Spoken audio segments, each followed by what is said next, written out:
नेपाल में फिर से बाढ़ का खतरा बढ़ गया है। नेपाल तिब्बत सीमा के पास बनी एक और झील फट गई है। ये झील चोचे नदी और पुरेपू सांगपो नदी के संगम के पास बनी थी। चीन ने इसके फटने की आशंका एक दिन पहले ही जताई थी। झील फटने के बाद पानी का स्तर बढ़ने लगा है। खतरे की वजह से रसुआ जिले में रेस्क्यू ऑपरेशन 90 मिनट के लिए रोक दिया गया। भोटेकोशी, त्रिशूला और नारायणी नदी के पास के कई गांव खाली कराए जा रहे हैं। लोगों को और सुरक्षा कर्मियों को तुरंत सुरक्षित जगहों पर जाने को कहा गया है। चीन ने भी तिब्बत में लेवल 4 अलर्ट जारी किया है। नेपाल के ताजा हालात बता रही है संवाददाता अरुणिमा। एक आपदा से जूझ रहा नेपाल अब दूसरी आपदा का खतरा भी झेल रहा है। एक बार फिर नेपाल में वार्निंग इशू किया गया है कि जो लोग नदी के पास है वो नदी से हट जाए, चाहे वो आम इंसान हो या जो लोग रेस्क्यू और रिलीफ में लगे हुए हैं। क्यों है ऐसा सिचुएशन, हम आपको दिखा रहे हैं। इस वक्त जो यहाँ के नदी और यहाँ के वैलीज का नज़ारा है, ये जो रिवर सिस्टम है ये भोटेकोशी रिवर सिस्टम से ही जुड़ा हुआ है। त्रिशूली नदी के और भोटेकोशी नदी के ट्रिब्यूटरीज का ये वैली है।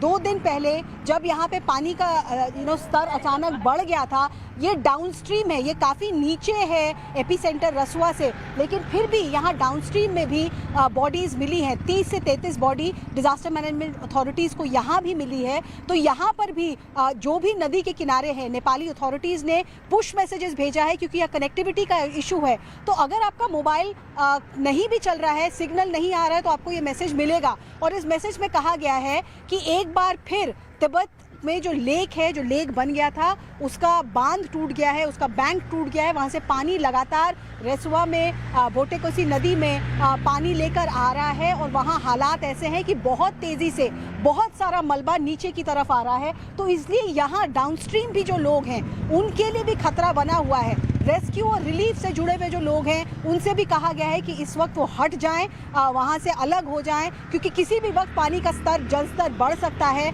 और लोग नहीं चाहते, अथॉरिटीज़ नहीं चाहते कि एक और क्राइसिस हो। इस बीच कुछ अच्छी खबर भी है। करीब 500 लोगों को रसुआ में एक टनल के बीच में से डिज़ास्टर मैनेजमेंट अथॉरिटीज़ और रेस्क्यू टीम से निकाल कर बाहर किया है और हमारी बातचीत हो रही है। और इसी बीच यहाँ बारिश का सिलसिला भी शुरू हो गया है। बारिश का मतलब यह है कि जिस हाईवे को दोबारा रिपेयर करने की कोशिश की जा रही है, वहाँ का मलबा एक बार फिर दलदल की तरह बन जाएगा। गीली मिट्टी में जेसीबीज और इक्विपमेंट्स को लेकर गाड़ियों के लिए आगे बढ़ना बहुत मुश्किल है। तो नेपाल के लिए चैलेंजेस इस वक्त भी कंटिन्यू कर रहे हैं। नेपाल में बाढ़ से तबाही के बाद रेस्क्यू ऑपरेशन जारी है। 1500 से ज्यादा लोग लापता है। घायलों का अस्पताल में इलाज चल रहा है। संवाददाता अरुणिमा ने ऐसे ही कुछ लोगों से बात की और वहां का हाल जानने की कोशिश की। त्रिभुवन यूनिवर्सिटी का ये महाराजगंज मेडिकल कैंपस है। यहाँ पर बहुत सारे परिजन आए हुए हैं। कोई खबर नहीं है कि 2 दिन बाद भी उनके जो परिजन हैं उनकी क्या हालात है। एक ऐसा परिवार मेरे साथ है। आपके जीजा जी थे शायद जो रसुआ में जिनकी जाने की खबर मिली है। आप बता रहे थे फ़ोन पे बात हो रही थी उनसे। फ़ोन का बात कर रहा था, बात टूट गया ना उसका। फिर मैं उसका बेटी से बात कर रहा है 9 बजे तक। अनि फोन करते थे, फोन एक लाइन कट गया। आवाज़ आया ना, आवाज़ आया अनि लाइन कट गया। संपर्क भी नहीं 9 बजे।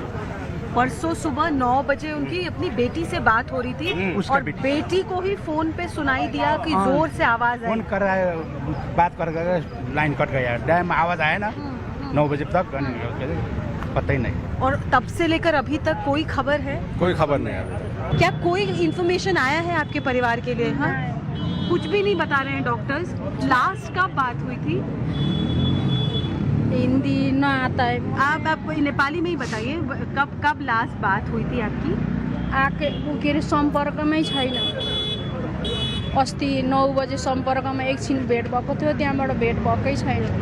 हर जगह ऐसे परिवार मिल रहे हैं जिनको कोई खबर नहीं मिल रही है कि उनके परिजनों को आखिर हुआ क्या। एक ऐसा परिवार भी हमारे साथ है। आपके कौन लगते थे? आपके भाई थे? भाई था, छोटा भाई। हाँ। छोटा भाई था मेरा। ड्राइविंग का काम करते थे वो। हाँ, क्या हुआ था बताएंगे? क्या कब लास्ट संपर्क हुआ उनसे? संपर्क अभी नहीं, वो 3 दिन, जिस दिन वो आया ना बाढ़ी, उससे 2 दिन पहले गया हुआ था।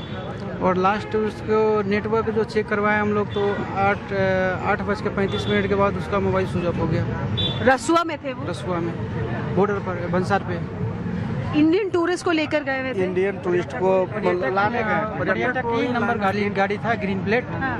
और उसका काम ही वही था, आना जाना। पर्यटक को लाना उनका काम ही था, पर्यटक लोग को लाते थे। लेकर जाता मतलब ट्रैवल एजेंसी में काम करते थे और हाँ, ट्रैवल एजेंसी में काम लेकर गए करते थे। थे। कितने इंडियन टूरिस्ट उनके साथ रहे? फिलहाल उसमें टूरिस्ट नहीं थे, वो गए थे खाली गाड़ी टूरिस्ट वहाँ से लाते थे। हाँ, कभी यहाँ से भी टूरिस्ट हो गए तो लेके गए और वहाँ से टूरिस्ट लाते थे। इंडियन टूरिस्ट को ही लाना ही था। चाइनीज हो गया। हाँ, इंडियन टूरिस्ट को लाने के लिए गए थे यहाँ से, यहीं से गए थे काठमांडू से।